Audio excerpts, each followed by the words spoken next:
반갑습니다. 최성우입니다. 자, 4월 둘째 주 추천도서 시간인데요. 벌써 꽃이 폈나 했는데 꽃이 다 졌어요. 벚꽃이 다 지고 이제 파릇파릇한 이제 새싹들이 나는 정말 봄다운 느낌이 이제 무릇무릇 나는 그런 시즌인 것 같습니다. 중학생들은 시험 기간이 또 다가와가지고 점점 바빠지기도 하고요. 3월 한 달 동안 긴장했던 학생들이 약간은 긴장이 풀리는 기간이기도 한데요. 좋은 책들을 통해서 이번 한 주도 또 의미 있게 보내는 시간이기를 바라며 책을 추천해 드리도록 하겠습니다. 초등학교 1학년 추천도서입니다.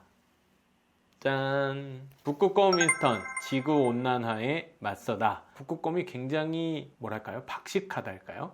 리더십도 있고, 이 내용을 보면은 그냥 북극곰이 친구들이랑 뭐 놀았다 이런 얘기가 아니라 책을 쓰고 사회운동, 환경운동을 시작합니다. 굉장히 재밌죠? 북극곰들은 항상 우리가 구해줘야 할 어떤 존재들, 환경을 지켜줘야 될 그런 존재들로 항상 묘사가 되곤 했는데, 이 책에서는 북극곰들이 스스로 자신들의 문제를 해결하기 위해서 나서고 있는 모습을 보여주는 게 참 인상적이었습니다. 또 이 책을 읽다 보면 우리가 어쩌면 평면적으로 이해할 수 있는 캐릭터들을 재미있게 입체화시키고 있는 장면들을 볼 수 있는데요. 북극곰 윈스턴이 지구온난화에 맞서기 위해서 동료들을 이끕니다. 자, 우리가 나서서 캠페인을 벌입시다 이렇게 얘기하는데 한 사람만 딱 반대를 해요. 그 사람이 바로 윈스턴의 아내였습니다. 아내가 왜 갑자기 윈스턴에게 반대한 걸까요? 그 이야기들을 살펴보면 어쩌면 지구온난화 문제와 같은 환경 문제를 해결하는 일들이 우리 안에서부터 노력이 시작되어야 하는구나, 그 스토리라인이 무엇일지를 재미있게 찾아보면 좋을 것 같고요. 이 아내와 윈스턴의 의견이 대립됐던 그 이유가 무엇인지 호기심을 가지고 꼭 한번 읽어보시면 좋겠습니다. 자, 초등학교 2학년 추천도서입니다. 짠! 내 이름은 파리지옥. 자, 파리지옥인데, 자, 이거는 좀 사파를 보여드리고 싶어요. 굉장히 매력적이고 예쁘게 그려놓기도 하고. 근데 우리 파리지옥 다들 아시죠? 곤충 잡아먹는 식물이잖아요. 주인공이에요. 이 파리지옥의 하나의 캐릭터로 설명이 됩니다. 근데 캐릭터로 그냥 끝나고 마치는 게 아니라 또 무얼 먹고 왜 파리지옥이 됐는지 이런 이야기들을 통해서 식물이 가지고 있는 특성들을 설명하거든요. 책의 내용을 보면 뭐 기공 얘기도 나오고요, 광합성 이야기도 나오고, 엽록소 이야기도 나오고, 여러 가지 과학적 지식들이 굉장히 쉽고 재미있게 전달되고 있다는 점이 특징입니다. 제가 사실 이 책 읽고 작가분이 되게 궁금했어요. 그러니까 과학적 주제인데 스토리텔링으로 내용을 어떻게 이렇게 잘 풀어내셨을까. 근데 이 작가이신 이지우 선생님은 서울대 지구과학교육과 과학교육학을 전공하신 전문가셨더라고요. 근데 이런 전문가가 이렇게 재밌는 이야기를 아이들을 위해 썼다는 것 자체가 굉장히 인상적이었고, 이 책을 보면 이 파리지옥의 특성에 대해서 설명하고 있는 여러 장면들이 나오는데, 우리 식물은 보통 물을 흡수하고 광합성을 해서 에너지를 만들잖아요. 근데 파리지옥은 재미있게도 곤충을 잡아먹는 육식 식물입니다. 뭔가 다른 생명체를 잡아먹는 식물이 있다는 것 자체가 식물이 과연 무엇인가라는 생각을 다시 해보게 하는데요. 그런 과학적인 정보들을 다양하게 다루는 재미를 가지고 읽으시면 좋을 것 같습니다. 관련해서 제가 추가로 하나 소개시켜 드리고 싶은 책이 하나 더 있었어요. 바로 뭐냐면 이 책인데요. 개미제국의 발견이라고 최재천 교수님의 책입니다. 이 책은 한 초등학교 6학년에서 중학교 1학년 정도 학생들이 읽기 좋은 책인데, 안타깝게도 이 책이 절판됐어요. 저희도 수업 도서로 쓰고 있었다가 요즘에는 쓰지 못하고 있는 책 중에 하나인데, 이 책을 말씀드리는 이유도 개미, 파리지옥 같은 주제를 그냥 다루고 그걸 설명하나 보다, 그게 중요한 게 아니고, 개미라고 하는 한 생명, 존재를 통해서 생태계의 구성, 또 그런 생명을 관찰하는 과학자의 태도에 대해서 굉장히 재미있게 배울 수 있게 해주기 때문에 이 책도 굉장히 저희가 추천해 드렸거든요. 어쩌면은 초등학교 저학년 학생들을 위해서는 내 이름은 파리지옥이 그런 역할을 해줄 수 있을 것 같습니다. 짠! 초등학교 3학년 학생들 추천도서입니다. 인터넷이 끊어진 날. 자, 인터넷이 끊어진 날 생각만 해도 아찔하네요. 우리 생각해보면 인터넷이 끊어지면 어떤 일이 벌어질지 너무 많은 예시를 들 수 있을 텐데, 우리는 인터넷과 굉장히 긴밀하게 연결된 삶을 살곤 합니다. 그런데 우리 아이들이 가끔 이런 걸 놓쳐요. 그럼 인터넷이 뭐야? 라고 물어보면 답하기가 참 어렵습니다. 어쩌면 컴퓨터도 알고 태블릿도 아는데, 막상 인터넷이라고 하는 개념, 추상적인 용어를 들었을 때 알 듯 말 듯 하거든요. 이 책은 그런 네트워크로 연결되어 있는 하나의 그물망이 무엇인지, 자, 우리가 어떤 정보나 그를 바탕으로 한 통신 활동들을 할 때 어떤 망을 사용하게 되는지를 아이들에게 쉽게 이해시켜주는 책이어서 다소 추상적으로 어렵게 느껴지는 개념에 대해서 잘 설명하고 이해시켜줄 수 있는 책입니다. 사실 이 책은 어쩌면 읽기 분량이 굉장히 짧고 부담이 덜한 책입니다. 이 책에 한 재밌는 장면이 있어서 소개를 해드리고 싶습니다. 자, 속보입니다. 인터넷이 끊겼다는 제보가 잇따르고 있습니다. 아까 말씀드렸던 것처럼 인터넷이 끊어진 상황들을 가정해 봄으로써 거꾸로 인터넷이 어떤 일들을 하고 있었는지를 깨닫게 해주는 학습적 질문을 던지고 있는데요. 자, 이런 질문들을 우리 책을 읽는 아이들과 주고받아 보면서 우리의 일상이 지금 이 인터넷과 얼마나 긴밀하게 연결되어 있는지 확인해 볼 수 있는 책일 것 같습니다.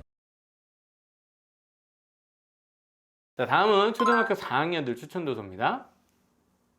어린이가 알아야 할 가짜뉴스와 미디어 리터러시. 여기서 가짜뉴스라는 개념이 나오는데 사실 어른들에게는 굉장히 익숙하고 이런 주제가 새롭지는 않습니다. 하지만 우리 3, 4학년 정도 되는 중학년 아이들의 경우에는 가짜뉴스? 뉴스가 가짜도 있어? 특히나 중요하게 다뤄지는 부분이 최근에는 유튜브를 아이들이 굉장히 많이 보잖아요. 어른들은 알고 있죠. 사실이 아닌 정보들도 꽤나 담겨 있다는 거. 그런데 아이들은 아직은 그것을 걸러낼 수 있는 필터링이 잘 되지 않다 보니 본 것을 그대로 믿는 경향들이 있습니다. 어쩌면 이 책은 우리 눈에 확인되어지는 그런 정보나 뉴스 기사들이 실제 사실과 다를 수 있는 내용일 수 있다는 점을 여러 가지 측면에서 설명하고 있다는 점에서 이 교육적인 효과도 있고 이 주제 자체가 매우 중요하다라고 여겨집니다. 사실 이 책에는 한 중학생, 고등학생 정도 학생들이 봐야 되는 이 미디어, 저널리즘에 대한 얘기도 들어있어요. 황색 언론, 옐로 저널리즘 이런 내용들도 들어있고 그런 페이크 다큐, 페이크 뉴스 이런 개념들이나 사례들도 소개가 다양하게 되고 있는데 그것 말고도 정말 역사적으로 설명하는 장면이 있어서 한번 소개해 드리려고 합니다. 이 사례는 굉장히 좀 안타까운 케이스예요. 여러분들 아마 관동 대지진이라고 들어보셨을 겁니다. 관동 대지진이 일본에 있고 나서 일본인들 사이에서 이런 소문이 돌았다고 하죠. 조선인들이 우물에 독을 탔다. 자, 이러한 가짜 뉴스가 당시에도 일제시대에도 이렇게 떠다녔다는 거죠. 많은 조선인들이 학살을 당하기도 하고 피해를 입기도 했었는데 이처럼 잘못된 정보, 언론의 기능에 대해서 다시 한번 생각해보게 하는 사례들도 소개하고 있어서 종합적으로 이 주제를 다루는데 굉장히 효과적인 지식들을 제공해주고 있는 책이어서 추천드립니다. 그 다음에 초등학교 5학년 학생들을 위한 추천 도서입니다. 우물 파는 아이들인데요. 제목에서 느껴지는 것처럼 이 책은 아프리카, 그것도 수단에 살고 있는 친구들을 주인공으로 한 이야기를 소개하고 있습니다. 어쩌면 이 주제는 환경이라는 주제랑도 연결시킬 수도 있고 기아, 가난 이런 문제들 혹은 국제적인 이슈들, 특히나 여러 나라들이 서로 협력하거나 도와야 하는 이슈들이 많은데 그 중에 하나가 바로 이런 빈곤 문제, 개발 문제, 또 아동 문제들이죠. 그런 주제를 잘 다루고 있는 작품입니다. 사실 이번 분기에는 비문학 분기여서 내러티브가 있는 소설보다는 정보성 위주의 책들을 주로 읽히고 있는데요. 이 책은 오히려 내러티브를 통해서 정보를 직접적으로 다루지는 않지만 그 상황과 심각성 문제에 대해서 아이들이 이해할 수 있도록 좀 도움을 주는 책인데요. 이 책이 재밌는 장면이 있어서 하나 또 소개를 해드릴게요. 주인공이 대화를 하는 장면이에요. 어떤 대화가 있냐면 학교에 대한 이야기를 합니다. 여기 우물이 생겼으니 이제 연못에 물을 길러 다닐 필요가 없지. 그러니 모든 아이들이 학교에 다닐 수 있어 라고 이야기하니까 모두 다 막 와 너무 좋아하는 거예요. 자, 여기서 재밌는 생각이 있습니다. 아니 우물하고 학교는 대체 무슨 상관이 있나? 이거에 궁금하다면 책을 읽어보면 좋겠죠. 우물을 길러 다녀야 되기 때문에 학교를 갈 수 없다고? 이게 무슨 상황이지? 수돗물 틀면 나오는 거 아니야? 이렇게도 생각할 수 있을 텐데 또 하나는 학교에 다닐 수 있다고 하니까 다들 기뻐합니다. 근데 이 아이들은 왜 학교 다니는 걸 그렇게 좋아할까요? 그 이유들을 한번 이 상황에 대입해서 학교가 어떤 의미를 갖고 있는지 또 그게 우리의 경험과는 어떻게 다른지를 생각해 볼 수 있는 우리를 상대화 시켜보고 객관화 시켜보는데 또 좋은 도움을 줄 수 있으리라고 생각을 합니다. 자, 초등학교 6학년들을 위한 추천 도서입니다. 짠!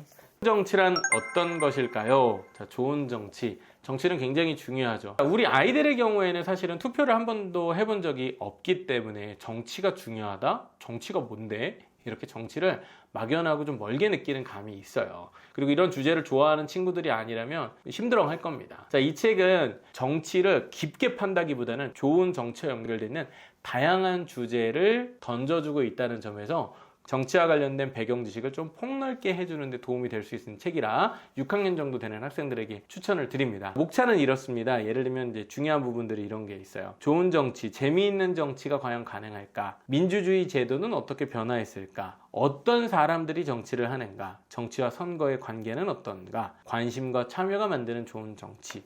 어떻게 보면 조금 교과서 같은 내용들을 주로 다룬다고 볼 수 있을 텐데요. 근데 교과서보다는 훨씬 상세하게 설명을 하고 있고 재미있는 이야기, 우리 주변에서 일상적 사례들을 예로 들어 설명하고 있기 때문에 훨씬 더 흥미를 갖고 기본 배경 지식을 넓히는 데 도움을 줄 수 있으리라고 생각이 돼서 추천을 드립니다.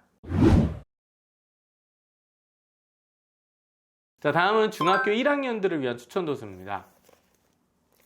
강대국만 핵무기를 가져야 할까? 자, 지난주에도 한번 소개를 해드렸는데요. 이 책의 내용도 꽤 많기 때문에 2주에 걸쳐서 같이 읽어보고 생각해 보시면 좋을 것 같습니다. 재밌는 챕터가 있어요. 축구 스타 손흥민이 영국에서 뛰는 이유는 뭘까? 그러게요. 영국의 EPL, 우리가 아는 프리미어 리그가 있기 때문이겠죠. 그런데 왜 한국에 있는 K리그보다 EPL이 그만한 위상을 갖게 된 걸까요? 자, 이 이야기는 결국 국제 정치 혹은 국제학적 개념에서 여러 나라들이 서로 다른 방식으로 발전해 오고 또 그런 리그들이 전 세계적으로 하나로 합쳐지는 과정 속에서 핵심이 되는 곳과 그렇지 않은 주변부가 나눠지게 된다는 개념을 예를 들어서 쉽게 설명하고 있습니다. 또 다른 장에서는 이런 내용이 소개되고 있어요. 틱톡 하세요? 틱톡 요새 굉장히 이슈가 되고 있잖아요. 특히 문제가 되는 것은 미국과 중국 사이의 갈등, 즉 중국에서 이 틱톡이라는 서비스를 통해서 정보들이 유출된다라는 논의들이 있어서 이 틱톡을 사용하지 못하도록 금지하는 일들이 있었는데 이 책에서는 이러한 국가들 간의 관계 또 안보 문제 같은 것들이 이 틱톡 문제와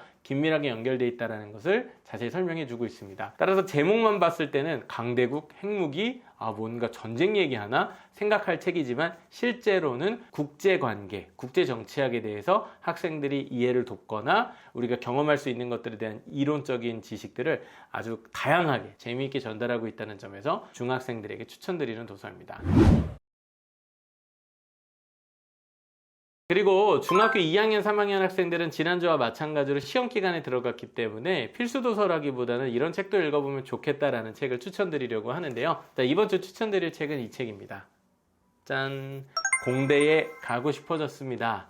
학생들이 진로에 대한 고민을 하잖아요. 근데 특히 요즘 이공계가 인기가 많죠. 근데 이공계 하면 우리 항상 뭘 생각해요? 의대 생각하잖아요. 그런데 의대 말고도 공대는 정말 과가 많거든요. 다양한 분야의 진로와 연결될 수 있는 여러 가지 학문 분야들이 있습니다. 우리 아이들이 왜 의치한 약대만 가고 싶어 하냐라고 물어본다면 공대같이 다른 학과가 실제로 뭐가 있는지 자체를 제대로 모르고 그냥 어른들이 좋은 과래, 좋은 대학이래, 거기 가야 된대 이렇게 이야기 듣는 것에 자꾸 영향을 받아서 그렇게 되는 것 같거든요. 이런 책들을 통해서 공학에 있는 내용에 깊이 있는 것들을 이해하지는 못하더라도 우리 선배들 어떻게 공대라는 곳에 가게 됐는지 거기서 무엇을 배우는지와 같은 견문을 넓혀줄 수 있는 책이어서 추천을 드립니다. 이 뒤에 보면 추천사가 그런 게 있어요. 네이버의 그 인공지능 연구소 대표이시 소장님이신 하정우 씨가 우리 아이가 중학교 갈 때쯤 아빠와 함께 이야기하자고 건네주고 싶은 책 이렇게 써 있는데 저도 굉장히 공감이 갔고 아이들과 진로에 대한 이야기를 할 때 그냥 막연하게 이야기하기보다 한두 권의 책들을 같이 읽으면서 이야기하면 훨씬 낫거든요.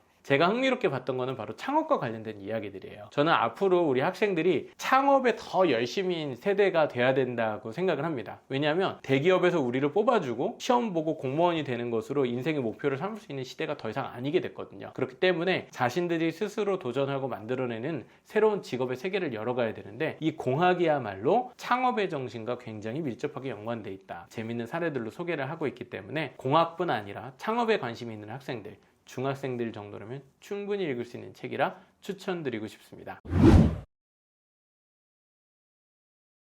자, 벌써 4월 둘째 주인데요. 비문학 분기, 우리 3월, 4월, 5월 사회과학, 자연과학, 비문학이라고 할 수 있는 정보를 다루는 책들을 연속적으로 소개해드리고 있는데 그 중간 과정 정도가 됐습니다. 이제 후반기로 넘어가게 될 텐데요. 계속 이어왔던 이 독서의 흐름들을 계속 유지해가면서 탄력받아서 마무리할 수 있는 시기까지 계속 열심히 달려나가시기를 응원드리고요. 저는 다음 주에 또 추천도서 내용 가지고 찾아뵙도록 하겠습니다. 감사합니다.